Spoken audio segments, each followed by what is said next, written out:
तो आप सब्सक्राइब करें हमारे इस चैनल को। सब्सक्राइब करने के बाद बेल आइकन को दबा लें ताकि आने वाली वीडियो में जितनी भी नोटिफिकेशन हो वीडियो की सारी आपके तक पहुंच जाए। तो आपने सब्सक्राइब कर ले। Make sure subscribe the channel and press the bell icon. Welcome back once again professor of everything. तो मैं अजय कुमार आप सभी का बहुत स्वागत करता हूं अपने चैनल पे।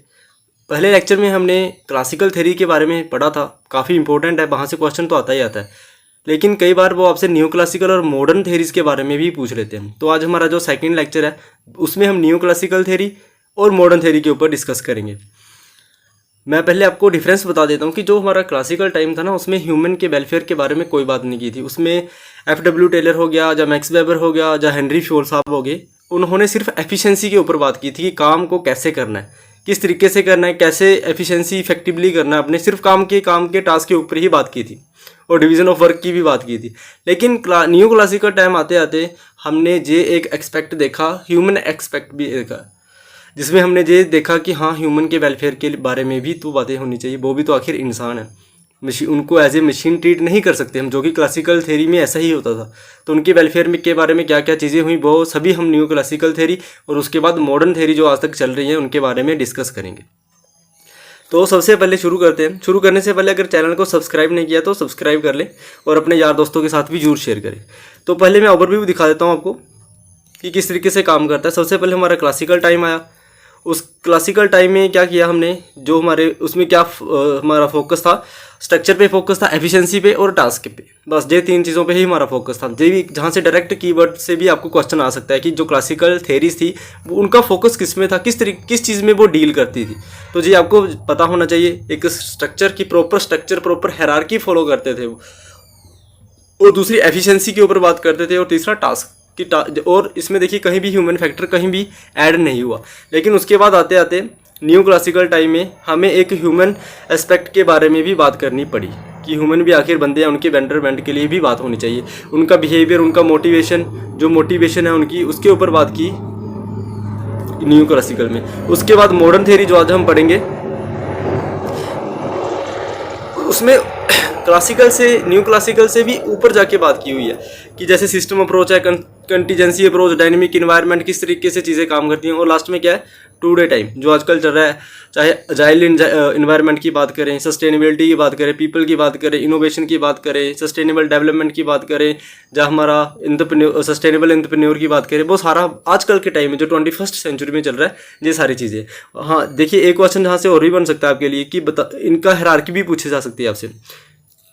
जी आपको 4 ऑप्शन में दे देंगे और आपसे पूछेंगे कि बताओ इनको क्रोनोलॉजिकल ऑर्डर में लगाओ। तो आपको पता होना चाहिए कि क्रोनोलॉजिकल ऑर्डर में अगर लगाने के लिए आपको सबसे पहले ये पता होना चाहिए कि जो न्यू क्लासिकल थ्योरी थी और कब कब आई थी। तो सबसे पहले क्लासिकल, उसके बाद न्यू क्लासिकल, उसके बाद मॉडर्न थ्योरी, और लास्ट में जो हमारी टूडेज टाइम में चल रही है, इनोवेटिव हो गया, अजाइल मैनेजमेंट हो गया, सस्टेनेबिलिटी हो गया, या पीपल फोकस, ये सारी चीज़ें आज के टाइम पर चल रही है। तो एक एक करके हम स्टार्ट करते हैं। सबसे पहले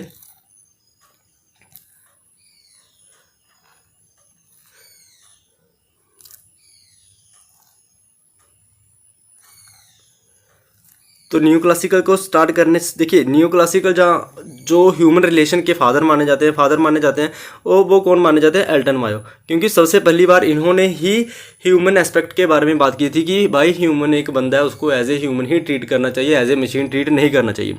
तो सबसे फेमस एक्सपेरिमेंट एक हॉथरॉन एक्सपेरिमेंट, एक हॉथरॉन प्लेस है, वहाँ पर एक एक्सपेरिमेंट हुआ था।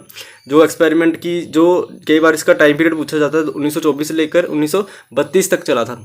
लेकिन जो पहला एक्सपेरिमेंट हुआ था उसमें हॉथरॉन, जो एल्टन मायो थे, उसमें नहीं थे। सेकंड जब वो हुआ एक्सपेरिमेंट, उसमें इनको इंक्लूड किया गया था। तो सबसे पहले आपको पता होना चाहिए कि हॉथरॉन एक्सपेरिमेंट एल्टन मायो के द्वारा हुआ था। उसका टाइम पीरियड 1924 टू 1932, जहाँ से क्वेश्चन डायरेक्ट पूछा जाता है। और जो कई बार जो conducted at western electric company में हुआ था।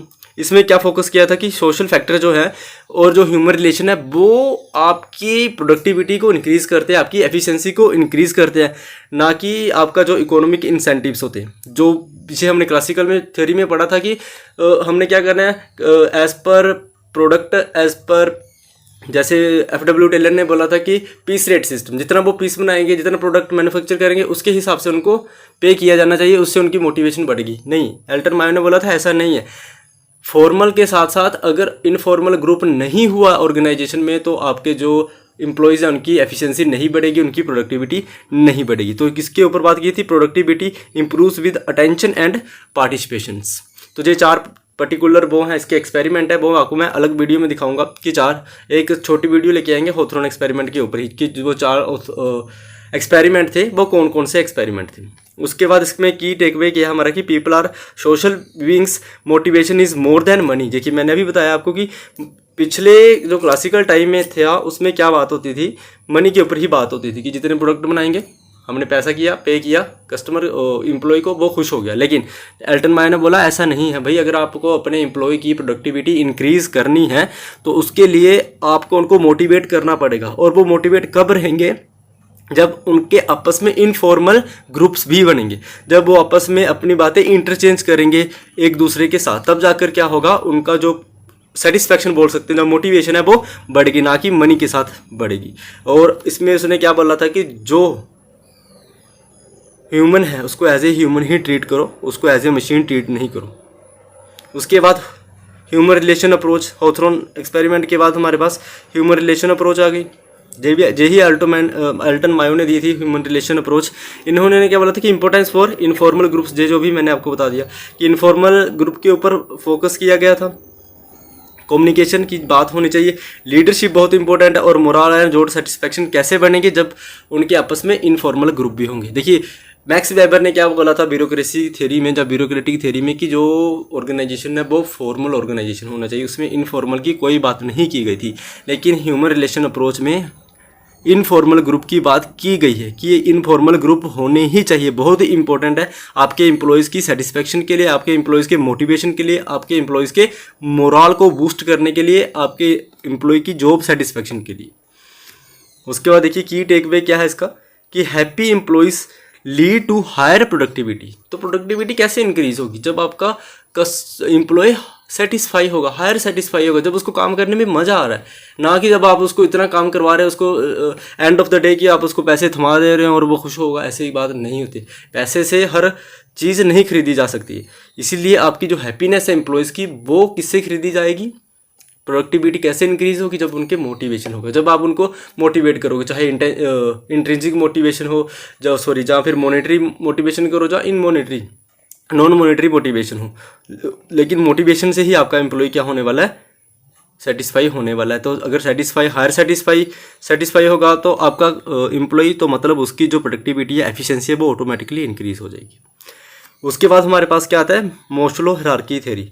देखिए इसको हम नीड मोटिवेशन, जब मोटिवेशन पढ़ेंगे ना, हम मोटिवेशन के अंदर हम इसको डिटेल में पढ़ेंगे, क्योंकि जो मोटिवेशन की थ्योरी है उन्होंने 4-5 हमें नीड्स दी थी। सेल्फ एक्चुअलाइजेशन, देखिए सबसे नीचे से स्टार्ट करते हैं। सबसे पहले कौन सी थी? फिजियोलॉजिकल, रोटी कपड़ा मकान, जो बेसिक नीड है वो तो चाहिए।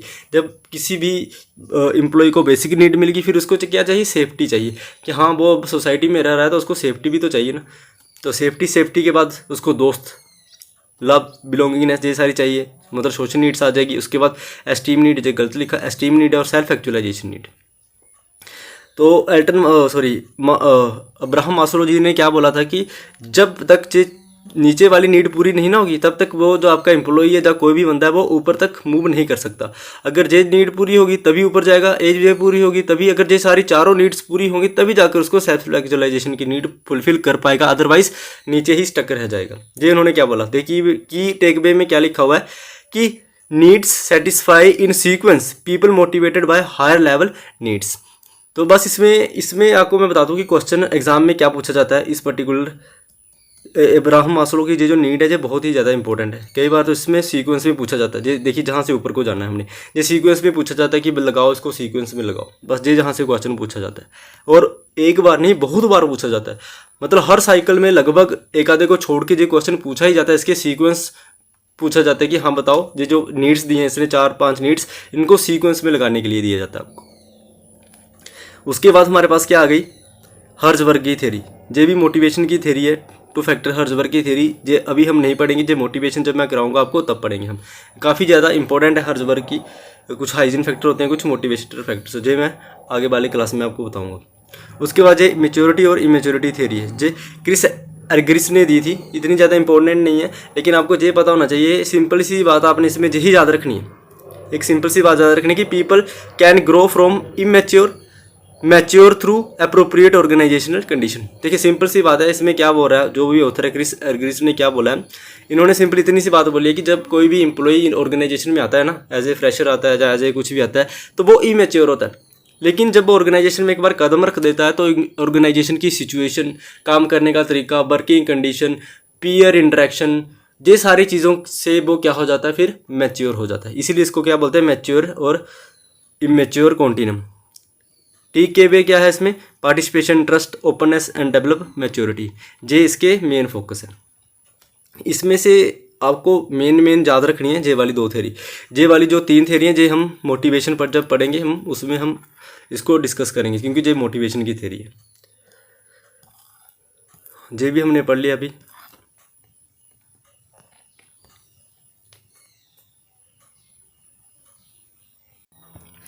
हाँ, अब हमारी जहाँ से मॉडर्न थ्योरी स्टार्ट होती है, मॉडर्न थ्योरी जो स्टार्ट होती हैं, देखिए मॉडर्न थ्योरीज ऑफ मैनेजमेंट काफ़ी ज़्यादा इंपॉर्टेंट है। पहले तो सिस्टम थ्योरी है। देखिए सबसे पहले तो आपको इनके ऑथर का पता होना चाहिए कि किसने दी थी। डायरेक्ट क्वेश्चन पूछते हैं कि system theory given by, 4 option दिए होंगे तो आपको पता होना चाहिए।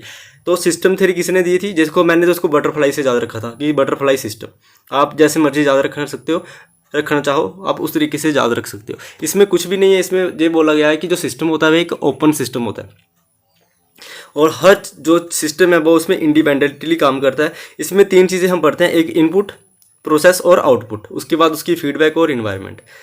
इसमें इतना ज़्यादा इंपॉर्टेंट कुछ चीज़ नहीं है। सिस्टम थ्योरी को आपने सिस्टम थ्योरी में इसका ऑथर का पता होना चाहिए कि किसने दी थी, बटरफ्लाई, बस। और उसके बाद जो है सिस्टम, उन्होंने क्या बोला था कि सिस्टम ऑर्गेनाइजेशन क्या है, एज ए ओपन सिस्टम है, हर कोई बंदा उसमें अपने तरीके से काम कर सकते हैं। सबसे पहले हम क्या करा लेंगे, इनपुट डालेंगे, इनपुट प्रोसेस होगी, प्रोसेस उसके बाद क्या निकलेगा, फाइनल प्रोडक्ट निकलेगा, यानी कि आउटपुट निकलेगी। फिर उसके बाद फीडबैक होगी, फीडबैक के बाद क्या बोला, इन्वायरमेंट। बस ये आपने थोड़ा सा प्रोसेस ज़्यादा रखना है इसमें, यही इंपॉर्टेंट, इसमें और कुछ इंपॉर्टेंट नहीं है। और second most important contingency theory, हर साइकिल में लगभग क्वेश्चन आता है, हर साइकिल में कंटीजेंसी थ्योरी सबसे पहले तो आपको याद रखना चाहिए, फ्रेड फिडलर ने दी थी। देखिए ये जो दूसरा है वुडवर्ड, इसका इतना ज़्यादा नहीं पूछा जाता, लेकिन फ्रेड फिडलर के बारे में पूछा जाता है। तो कंटीजेंसी थ्योरी का जो की वर्ड है वो क्या है, no one best way to manage. FW Taylor ने बोला था कि हर चीज़ को करने के लिए ना एक पर्टिकुलर वे होता है, एक पर्टिकुलर तरीका होता है जिससे आप वो काम कर सकते हो। उस पर्टिकुलर तरीके से हर कोई काम आप कर सकते हो, चाहे जैसा मर्जी काम हो। लेकिन कंटीजेंसी थ्योरी क्या बोलती है कि एक ही मेथड हर जगह पर सूटेबल नहीं होगा, अप्रोप्रिएट नहीं होगा, आपको चेंज करना पड़ेगा अपने आप को सिचुएशन के हिसाब से, सिचुएशन के हिसाब से अपने आप को चेंज करना पड़ेगा। क्योंकि environment as a change, environment क्या है, एक डायनेमिक प्रोसेस है जो चेंज हो जाता है। मैनेजमेंट भी क्या है, डायनेमिक प्रोसेस है। तो एक ही पर्टिकुलर मेथड कैसे आपके 10 साल के बाद, 20 साल के बाद आपकी प्रॉब्लम को सोल्व करेगा, नहीं, वो डिपेंड करता है सिचुएशन के ऊपर। तो ये इसमें आपने यही याद रखना है कि no one best way to manage, की कोई एक पर्टिकुलर मेथड से हम सारी प्रॉब्लम सोल्व नहीं कर सकते। और दूसरा कीवर्ड क्या है इसका, सिचुएशनल फैक्टर। ठीक है, कई बार सिचुएशनल फैक्टर भी आपको बताया जाता है कि हाँ सिचुएशनल फैक्टर क्या चीज़ है। तो ये कंटीजेंसी के ऊपर ही डिपेंड है।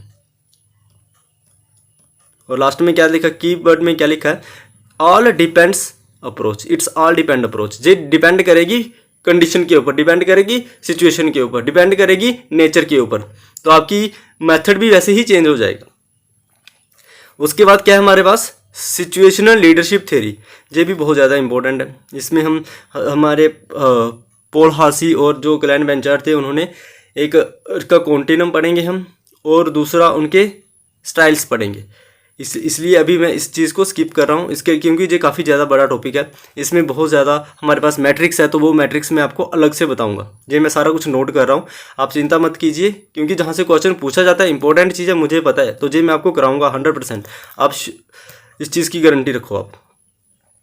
और उसके बाद क्या है, रॉबर्ट पाथ की गोल थ्योरी। बस इसमें रॉबर्ट पाथ की गोल, इसमें आपने इसका ज़्यादा नाम याद रखना है कि हाँ किसने दी थी, रॉबर्ट हाउस ने दी थी जे goal theory. Leadership clarify the path to goal. बस इसमें गोल से रिलेटेड चीज़ें हैं और कुछ भी नहीं है। लीडरशिप और गोल्स की बात की गई है कि जो लीडर है ना वो क्लियर करेगा कि वो आपको रास्ता दिखाएगा कि ये पर्टिकुलर गोल है और इस गोल को पूरा करने के लिए ये रास्ता है, इस तरीके से आपको ये बे प्रॉपर चीज़ें हैं वो फोकस करनी है। इस तरह ये सारी चीज़ें हैं आपको फॉलो करनी है ताकि आप जो अपना गोल है उसको अचीव कर पाए। देखिए लास्ट में क्या लिखा, leader helps followers to achieve goal. बस इसमें सबसे इंपॉर्टेंट क्या है, रॉबर्ट हाउस का नाम कि पाथ गोल थ्योरी किसने दी थी, रॉबर्ट हाउस ने दी थी। और उन्होंने क्या बताया था, अपने एम्प्लॉयज़ को, अपने फॉलोअर्स को रास्ता बताया था कि ये पर्टिकुलर वे है किसी भी गोल को अचीव करने के लिए। बस इतना सा आपने याद रखना है, मोर देन सफिशिएंट है। उसके बाद क्या एक्सपेक्टेंसी थ्योरी है, जे हम आगे की क्लास में पढ़ेंगे क्योंकि जे भी जहाँ का पार्ट नहीं है, जे हम मोटिवेशन में पढ़ेंगे। विक्टर ब्रूम की जो मोटिवेशन की प्रोसेस थ्योरी हैं और कंटेंट थ्योरी हैं उसमें जो पढ़ेंगे हम काफ़ी डिटेल से, तो अभी हम इसको पढ़ने की ज़रूरत नहीं है। हाँ, ये इंपॉर्टेंट है इक्विटी थ्योरी। तो इक्विटी थ्योरी किसने दी थी,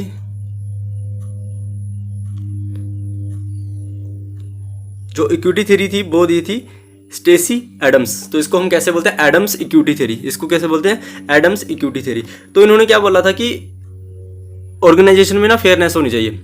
अगर कोई बंदा एज ए असिस्टेंट प्रोफेसर काम कर रहा है, उसकी सैलरी 40,000 है, सेम एक्सपीरियंस के साथ नया बंदा आ रहा है, उसकी सैलरी 50,000 है, तो ऑटोमेटिकली 40,000 वाले का जो सेटिस्फेक्शन है, जो मोटिवेशन है, जो मोरल है, वो डाउन होने वाला है।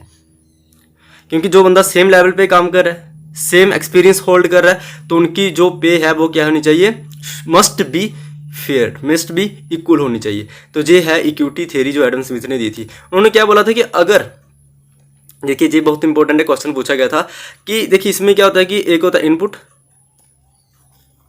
इनपुट मतलब जो आप काम करेंगे तो उसको आपको क्या मिलेगा, आउटपुट मिलेगा, मतलब जो आपको सैलरी मिलेगी।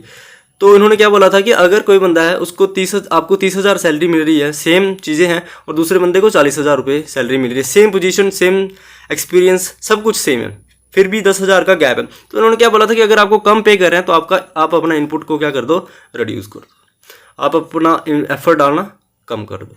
क्यों, क्योंकि जब तक इक्विटी नहीं होगी, फेयरनेस नहीं होगी, तब तक आप क्या करोगे, फुल पोटेंशियल के साथ काम नहीं करोगे, फुल इनपुट नहीं डालोगे। ये क्वेश्चन भी पूछा गया था, तो ये आपको याद होना चाहिए। उसके बाद देखो क्या लिखा है कि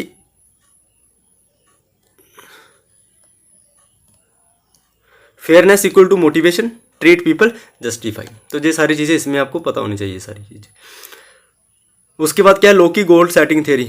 देखिए ये जो भी मैं आपको बता रहा हूँ ना, छोटी छोटी थ्योरी, इसमें कुछ भी नहीं है, इसमें आपको इनके ऑथर पता होना चाहिए बस, और थोड़ा सा इनका कंटेंट पता होना चाहिए। इसमें ऑथर का नाम पूछा जाएगा, अगर क्वेश्चन आएगा ना जहाँ से गोल सेटिंग थ्योरी में, तो क्या है इसमें पूछने के लिए कुछ भी नहीं है। क्या पूछेगा आपको कि specific challenges and goals, commitment, feedback, task complexity, ये तो हर जगह पे होती है। उसके बाद क्लियर गोल, अगर गोल की बात आ रही है, अगर क्वेश्चन में गोल से रिलेटेड कोई पॉजिटिव चीज़ पूछेगी, वही आप आंसर करोगे। इससे हार्ड क्वेश्चन वो नहीं पूछ सकता है। अगर पूछेगा तो वो आपको पूछेगा कि हाँ किसने दी थी, तो एडविन लोकी, इसको हम लोकी गोल सेटिंग थ्योरी बोलते हैं। बस आपको इतना ही याद होना चाहिए। उसके बाद और भी इंपॉर्टेंट चीज़ है हमारे पास, रेनिस लिकर स्केल आप पढ़ते हो, इन्होंने बहुत कुछ दिया है मैनेजमेंट में। तो इन्होंने पार्टिसिपेशन मैनेजमेंट की, जहाँ पार्टिसिपेट मैनेजमेंट की बात की थी, इसमें से पता क्या पूछा जाता है, इसमें से इसने कुछ फैक्टर दिए थे हमें, जैसे स्टाइल दिए थे मैनेजमेंट के, style democratic style, autocratic style और लेजिस फेयर स्टाइल, 3 स्टाइल दिए थे हमें। किसने दिए थे, रेनिस लिकर ने। ये भी बताऊंगा मैं आपको, जो मैं छोटी छोटी सीरीज लेके आऊँगा ना, जो इंपॉर्टेंट क्वेश्चन है उससे हम पढ़ेंगे। एक इन्होंने क्या किया था कि ऑटोक्रेटिक स्टाइल होता है, तानाशाही जिसे बोलते हैं, एक डेमोक्रेटिक स्टाइल होता है मैनेजमेंट का, और एक लेजिस फेयर स्टाइल होता है। ये 3 स्टाइल है जहाँ से डायरेक्ट क्वेश्चन पूछते हैं। स्टाइल के बारे में पूछा नहीं जाएगा आपको। ऑटोक्रेटिक का मतलब बताइए, वहाँ जहाँ पर बॉस स्ट्रिक्ट होगा, आपके ऊपर दबदबा बनाने की कोशिश करेगा, जबरदस्ती आपसे काम करवाएगा। डेमोक्रेटिक क्या होता है, लोकतंत्र, जहां पर मिलजुल के काम होता है। और लेजिस फेयर का क्या मतलब है, हम एम्प्लॉइज को फुल फ्रीडम दे देते हैं कि आप अपने तरीके से काम लो, आप अपने लेवल पे डिसीजन मेकिंग कर सकते हो छोटे मोटे काम पे। देखिए इसमें लिखा भी हुआ है कि 4 सिस्टम दिए इन्होंने, एक explorative, authoritative system, consultative system, participative group and group. जी मैं आपको बताऊंगा, जी टेंशन मत लीजिए, ये सारी चीज़ें मैं आपको करवा दूंगा, क्योंकि इंपॉर्टेंट चीज़ें, जो इंपॉर्टेंट चीज़ें हैं वो अलग से मैं शॉर्ट वीडियो भी लेके आऊँगा। वो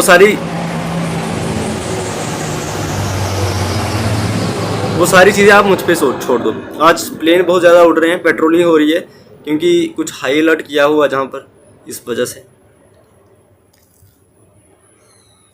और उसके बाद क्या आता है हमारे पास, मैनेजमेंट बाय ऑब्जेक्टिव। ये कोई थ्योरी नहीं है, मतलब मॉडर्न मैनेजमेंट की चीज़ें हैं जो हम मॉडर्न मैनेजमेंट में पढ़ते हैं। मैंने MBO आप परफॉर्मेंस अप्रेजल में भी पढ़ोगे, तो ये तो सभी को पता है जो management as a management MBA करता है स्टूडेंट जिसने बिजनेस स्टडी पढ़ी है कि मैनेजमेंट बाय ऑब्जेक्टिव किसने दिया है, पीटर एफ ड्रकर ने। और पीटर एफ ड्रकर जी कौन है, फादर ऑफ मॉडर्न मैनेजमेंट भी बोला जाता है इनको।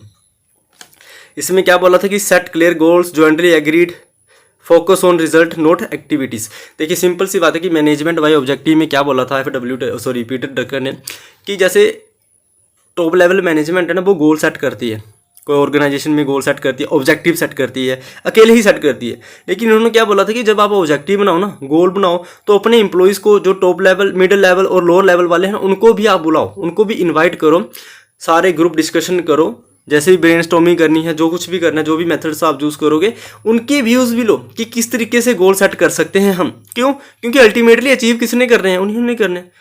तो अगर हम गोल इस तरीके से सेट करें उनसे डिस्कस करने के बाद, क्योंकि कुछ पर्सनल गोल भी होते हैं, कुछ प्रोफेशनल गोल भी होते हैं, तो जब हम सभी का मिला जुला एक पर्टिकुलर चीज़ होगी गोल सेट करने के बाद, तो अल्टीमेटली जो बंदा उस पर काम करेगा, हाँ उसको पता है कि मेरी भी सुनी गई जे जो सजेशन है वो मैंने दिया था, तो ये काम तो मैं आसानी से कर सकता हूँ। तो जब आप इस तरीके से गोल सेट करते हैं ना, ऑब्जेक्टिव सेट करते हैं, तो उसको अचीव करना बहुत ही ज़्यादा ईजी हो जाता है, क्योंकि ऑलरेडी वो डिस्कस होते हैं सभी में, किसी के लिए कोई नई चीज़ नहीं है। तो यही था हमारा मैनेजमेंट बाय ऑब्जेक्टिव, बहुत ज़्यादा फेमस चीज़ है। इसीलिए पीटर एफ ड्रकर को फादर ऑफ मैनेजमेंट या मॉडर्न मैनेजमेंट बोला जाता है। और लास्ट में हमारे पास क्या है, जेड थ्योरी। अब इसमें से जेड थ्योरी में पता क्या पूछा जाता है आपसे, इसका नाम पूछा जाता है कि जेड थ्योरी थी वो किसने दी थी। तो विलियम आउची एक ऑथर, उन्होंने जेड थ्योरी दी थी। इसमें इन्होंने क्या फोकस किया था, इसमें जो इनका मेन फोकस था वो पीपल, कल्चर और लॉन्ग टर्म सक्सेस के ऊपर फोकस था। अच्छा, जो एक जापानीज़ और अमेरिकन जो कल्चर है उसकी प्रैक्टिस को ब्लेंड करके बनाया गया था। उन्होंने क्या बोला था कि लॉन्ग एम्प्लॉयमेंट होनी चाहिए, ट्रस्ट होना चाहिए, कंसेंसस होना चाहिए, टीम वर्क होना चाहिए, पार्टिसिपेटिव मैनेजमेंट होना चाहिए, होलिस्टिक कंसर्न होना चाहिए। बस ये चीज़ें हैं। लेकिन ज़्यादातर इसमें ये पूछा जाता है कि जेड थ्योरी किसने दी थी। आज तक सिर्फ ऑथर का नाम ही पूछा गया है, इसके बीच में कोई बात नहीं की गई थी कि हाँ बताओ कि जेड थ्योरी में क्या क्या चीज़ें हैं। हाँ, इतना पता होना चाहिए कि जापानीज़ और अमेरिकन कल्चर है, जो वर्क इन्वायरमेंट है, उसको ब्लेंड करके ये थ्योरी बनाई थी विलियम आउची ने। तो लगभग ये हमारी जो आज की थ्योरी थी मॉडर्न मैनेजमेंट की और नियो क्लासिकल थ्योरी में सिर्फ हमारी एल्टन मायो जी ने जो दी थी, होथर्न प्रिंसिपल हुआ था और एक ह्यूमन रिलेशन है, बस यही इंपॉर्टेंट है। और इनमें से भी ज़्यादातर क्वेश्चन नहीं पूछा जाता है, सिर्फ हाउथर्न एक्सपेरिमेंट से क्वेश्चन पूछा जाता है, जहाँ फिर father of human relation management पूछा जाता है, वो एल्टन मायो, वो आपको याद होना चाहिए। अब हम थोड़ा सा डिफरेंस पढ़ लेते हैं इनके बीच में, आखिर क्या डिफरेंस है।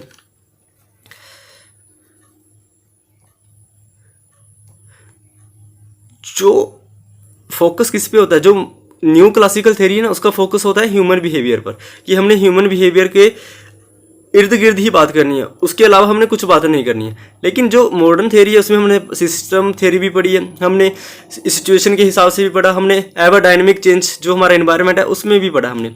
अब इसमें वैल्यू ऑफ द एम्प्लॉयज़ अगर हम न्यू क्लासिकल की बात करें तो social motivated by needs and relations. जो सोशल मोटिवेशन जो हमने नीड्स पढ़ी हैं, जो अब्राहम मास्लो ने दी थी, तो उसके ऊपर ही फोकस है। लेकिन मॉडर्न थ्योरी में active, rational and self directed चीज़ें हैं, वो हम मॉडर्न मैनेजमेंट में पढ़ते हैं। अप्रोच, जहाँ से क्वेश्चन पूछा गया है कि जो न्यू क्लासिकल अप्रोच है उसका वो किस पे फोकस करती है, वो बिहेवियरल अप्रोच पे फोकस करती है। लेकिन मॉडर्न थ्योरी कंटीजेंसी है, फ्लेक्सिबल या फिर डायनेमिक अप्रोच पे काम करती है।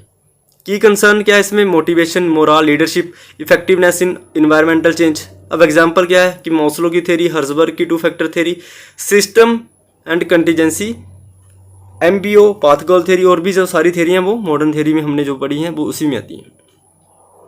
तो ये था।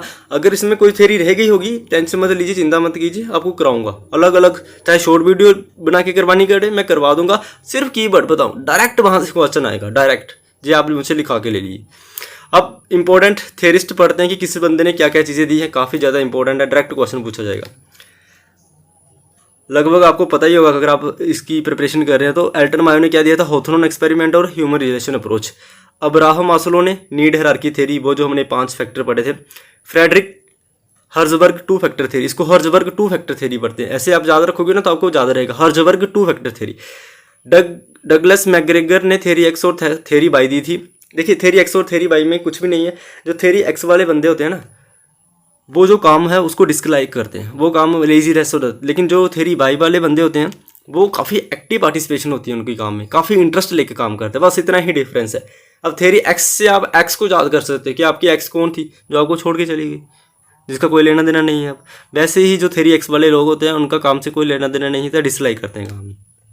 उसके बाद हमने बटरफ्लाई से ज़्यादा रखी थी सिस्टम थ्योरी, इसमें इनपुट आउटपुट फिर फीडबैक फिर इन्वायरमेंट आता है। फ्रेड फीडलर ने हमें कंटीजेंसी थ्योरी दी थी, जहाँ इसको सिचुएशनल लीडरशिप थ्योरी भी बोलते हैं। हार्से ब्लंचर ने हमें सिचुएशन लीडरशिप दिया था, जो मैं आपको पढ़ाऊंगा, इसका मैट्रिक्स लेके आएंगे और एक इसके स्टाइल्स हैं वो हम पढ़ेंगे, काफ़ी ज़्यादा इंपॉर्टेंट है। उससे क्वेश्चन पिछले 2 साइकिल से आया ही आया है।